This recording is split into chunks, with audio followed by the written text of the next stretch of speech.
Hello friends, आप सभी का आईडीबी स्टडी सेंटर पे स्वागत है।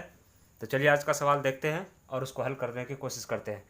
सवाल कहता है, एक व्यक्ति अपनी आय का 20% भोजन पर, 15% किराए पर, 20% दवा पर, 5% शिक्षा पर, 10% आयात पर तथा 10% अन्य चीज़ों पर खर्च करता है। यदि उसका कुल बचत 4,000 है तो उसकी आय क्या है।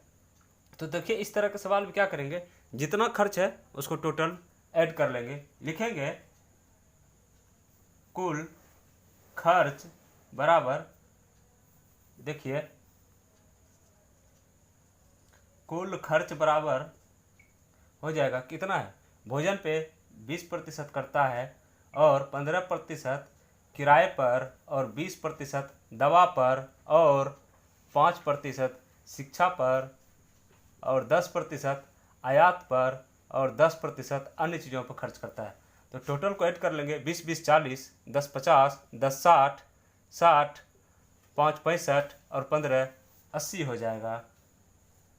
तो 80% कुल खर्च हुआ। तो बचत कितना हो गया, बचत बराबर 20%। 100 में 80% खर्च करता है और 20% वो बचत करता है।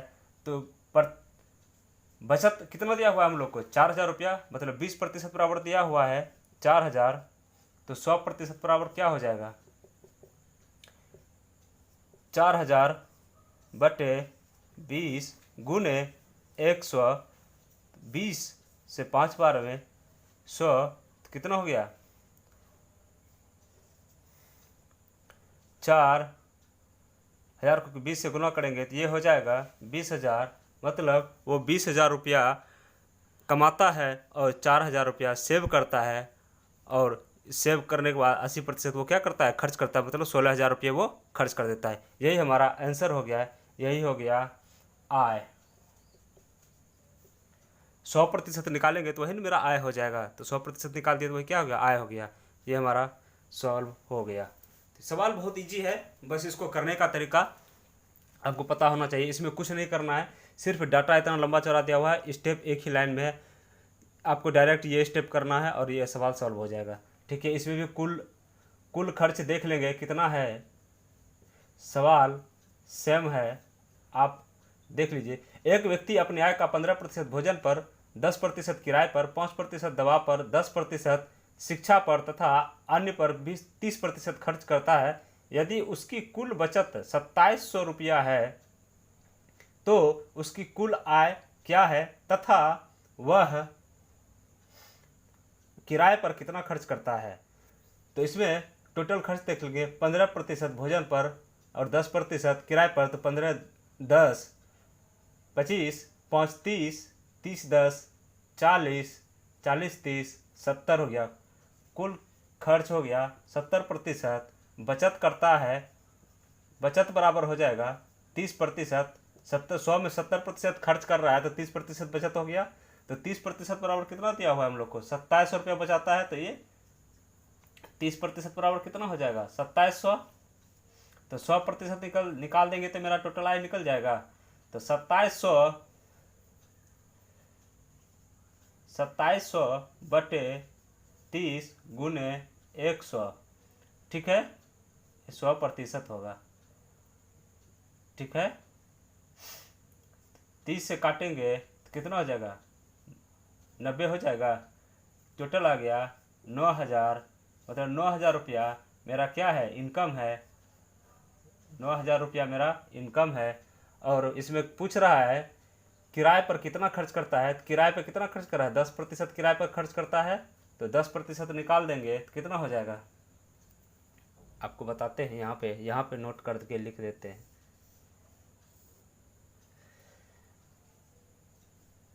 किराए पर खर्च बराबर हो जाएगा 2700 बटे 30 गुने 10। ठीक है, काटेंगे तो कितना आ जाएगा, 900 आ जाएगा। तो किराए पर खर्च कितना करता है, 900 रुपये किराए पर खर्च करता है। ठीक है, तो हम लोग को पता चल गया कितना रुपया किराए पर खर्च हो रहा है। ठीक, तो ये मेरा आंसर हो गया। 900 रुपये, 9,000 रुपये कमाता है, 900 रुपये किराए पर खर्च करता है, दोनों हमारा आंसर निकल गया। तो चलिए अगला क्वेश्चन देखते हैं। नेक्स्ट सवाल देखते हैं। इसमें कहता है एक व्यक्ति अपनी आय का 20% किराए पर, शेष का 30% खाने पर तथा उसके शेष का 50% शिक्षा पर खर्च करता है, तो उसका बचत 6300 है, तो उसकी आय क्या है। तो इसके पहले वाले सवाल में हमने देखा था कि उसमें बोल रहा था कि उसमें दिया हुआ था, उसमें शेष का नहीं बोल रहा था, उसमें दिया हुआ था कि इंडिविजुअली कि 20% आय पर खर्च कर रहा है, तो 30% आय का 20% भोजन पे, तो 10% किराए पे, सब आय का दिया हुआ था।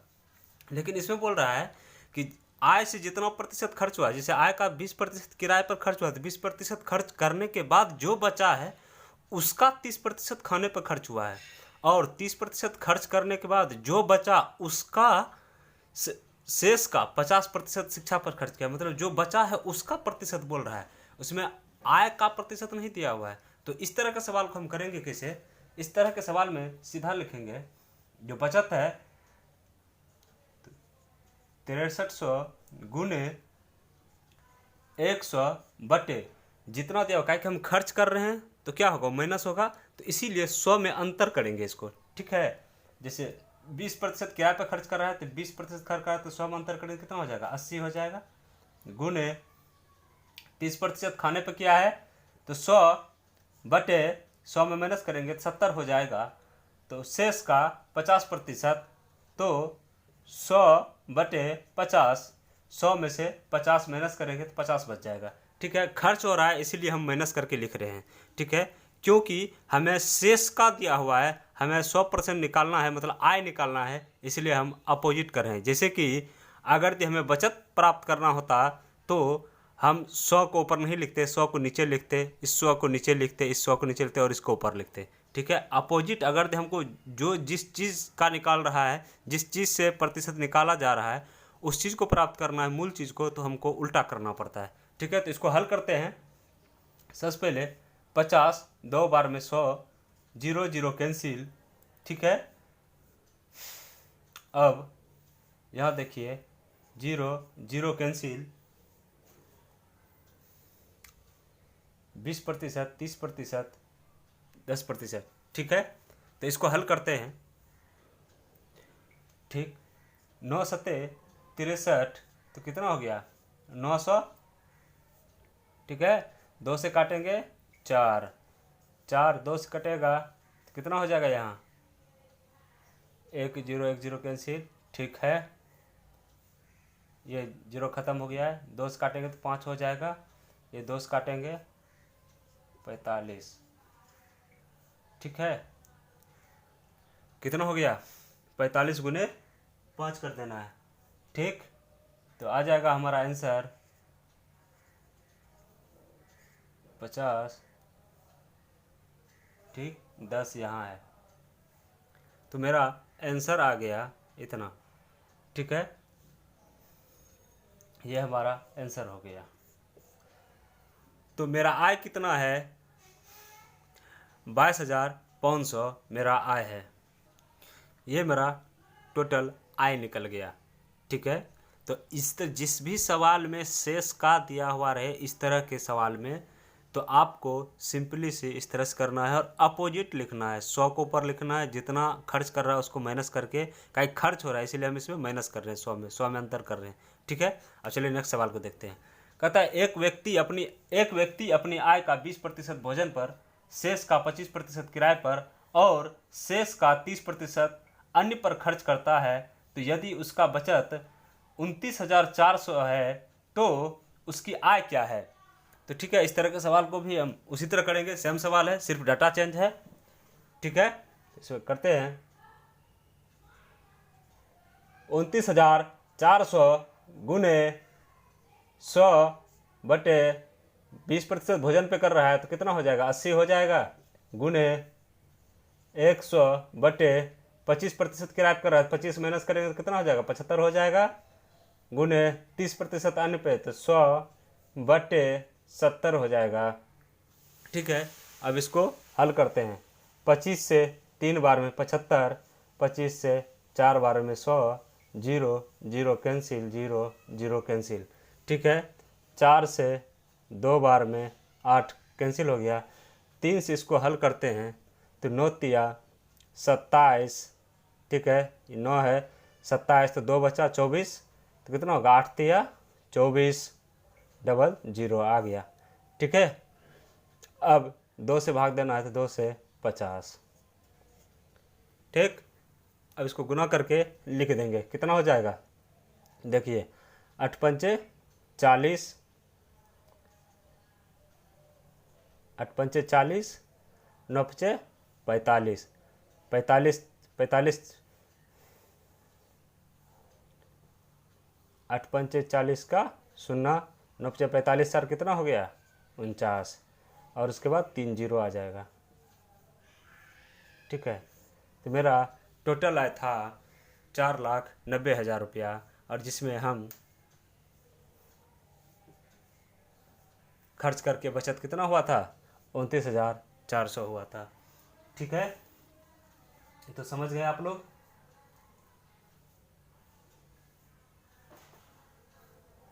ये चुनाव वाले सवाल है जो कि पूछे जाते हैं एग्जाम में भी। बहुत सारे लोग इस सवाल से परेशान भी रहते हैं। ठीक है, सवाल कुछ नहीं, इजी है। चलिए इसको हल करते हैं। कहता है, एक चुनाव में 2 प्रत्याशी चुनाव लड़ रहे थे। जीतने वाले को 52% वोट प्राप्त होता है और वह 7200 मतों से चुनाव जीत जाता है, तो इस चुनाव में कुल कितने वोट डाले गए थे? तो सबसे पहले टोटल वोट कितना होगा? ठीक है, मत कितना डाला गया था? मत 100% होगा। ठीक है, तो उसको प्राप्त कितना हुआ? ए को कितना प्रतिशत वोट मिला? 52% वोट मिला। तो बी को कितना मिला? 48%। ठीक है, दोनों का अंतर कितना है? दोनों का अंतर देख लें तो 4%, 4% जीता है, 4% ज़्यादा वोट उसको मिला, इसलिए वो जीत गया। ठीक है, तो 4% बराबर वैल्यू कितना है? 7200। इतनी मतों से जीता है, चुनाव जीता है, तो कितना 4% के बराबर। ठीक है, तो इसे निकाल लेंगे 100%, तो हमारा कुल मत प्राप्त हो जाएगा। कुल वोट कितना डाला गया था ये हमको प्राप्त हो जाएगा। तो 7200 बटे 4 गुने 100, तो 18 से कट जाएगा 1800, तो कितना टोटल वोट हो गया? 1,80,000 मत उसको प्राप्त हुआ था। ठीक है, कुल मत कितना डाला गया था? 1,80,000, जिसमें से 52% ए को प्राप्त हुआ, 48% बी को प्राप्त हुआ, जिस कारण ए 4% से जीत गया। जो 4% का वैल्यू यहाँ दिया हुआ है 7200 मत, जिससे वो जीत जाता है। ठीक है, तो यही हमारा आंसर हो गया। हमसे यही पूछा जा रहा है कुल कितने वोट डाले गए थे। ठीक है, उस चुनाव में कितना? 1,80,000। ठीक है, अब नेक्स्ट सवाल पे आते हैं। कहता है, एक चुनाव में 2 प्रत्याशी चुनाव लड़ रहे थे, उसमें 20% वोट अवैध पाए गए। विजेता को वैध मतों का 60% मत प्राप्त होता है और वह 28,800 मतों से चुनाव जीत जाता है, तो उस चुनाव में कितने वोट डाले गए? ठीक है, तो इसमें बोला जाता है कि वैध मत, अब देखिए इसमें कह रहा है 20% वैध मत जो है ना अवैध है, जैसे बोकस वोट कहते हैं ना आप लोग कि बोकस वोट डाला गया था। ठीक है, तो टोटल मत कितना है? 100 में से वैध, ठीक है, वैध मत कितना हो गया? 80, कहा कि अवैध कितना है? 20,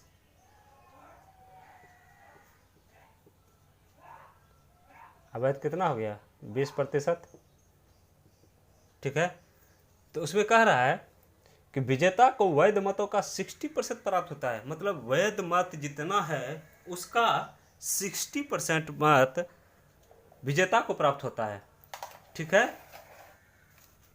तो 60% प्राप्त होता है तो कितना हो जाएगा? ए को प्राप्त हुआ कितना? ए मान लेते हैं विजेता है, तो 80 का 60% कितना हो जाएगा? आप लोग जानते हैं 8 के 48 मतलब 48% वोट ए को प्राप्त हुआ वैध मतों का, तो बी को कितना प्राप्त हुआ? तो बी को इससे डायरेक्ट माइनस कर सकते हैं। बी को कितना प्राप्त होगा? 80 में से 48 चल गया, कितना बच गया? 32 बच गया। मतलब 32% वोट बी को प्राप्त हुआ जो चुनाव हार चुका है। ठीक है, तो अब कह रहा है कि वह 28,800 मतों से चुनाव जीत गया। तो दोनों का अंतर कितना है? देखिए दोनों का अंतर कितना है इसमें देखिएगा, 16% का अंतर है। तो दिया हुआ है 16% बराबर कितना है? 16% बराबर 28,800। ठीक है, तो 100% बराबर कितना हो जाएगा? हमें टोटल चुनाव पूछ रहा है ना, वैध अवैध से मतलब नहीं है। जब चुनाव पूछ रहा है कितना वोट डाला गया, सीधा 100% निकालेंगे। टोटल का गिनती होता है उसमें वैध अवैध नहीं देखा जाता। अगर पूछेगा कुल वैध मत जब तक नहीं बोलेगा तब तक आप 80% नहीं निकालिएगा, आप सीधा डायरेक्ट 100% निकालिएगा। ठीक है, तो 28,800 बटे 16 गुने 100, इसको हल करेंगे तो 16 से 18 बार में कट जाएगा, ये 1800 हो गया। ठीक है, चलिए इसको सही से लिख देते हैं, 28800, ये 1800 से कट जाएगा। ठीक है, भाग लग जाएगा। ठीक, कितना हो गया? 1,80,000। इसमें भी वही डाटा आया। ठीक है, तो टोटल मत कितना है? 1,80,000। यही हमारा आंसर हो गया। तो चलिए आज का वीडियो यहीं तक रखते हैं। आप लोग वीडियो को शेयर कीजिए, लाइक कीजिए, कमेंट कीजिए और चैनल को सब्सक्राइब कीजिए। जिन भाइयों ने चैनल को सब्सक्राइब कर लिया उनको तहे दिल से धन्यवाद, और जो भाई नहीं किए हैं वो लोग प्लीज़ चैनल को सब्सक्राइब कर लीजिएगा और बेल आइकन को ऑन कर दीजिएगा, जिससे कि हम वीडियो डालें तो आपको नोटिफिकेशन प्राप्त हो जाए। ठीक है, और आप वीडियो को देख सकें। और अपने सेहत का ध्यान रखिएगा और अपने आसपास साफ सफाई रखिएगा, अपने माता पिता का विशेष ध्यान रखिएगा। चलिए, धन्यवाद।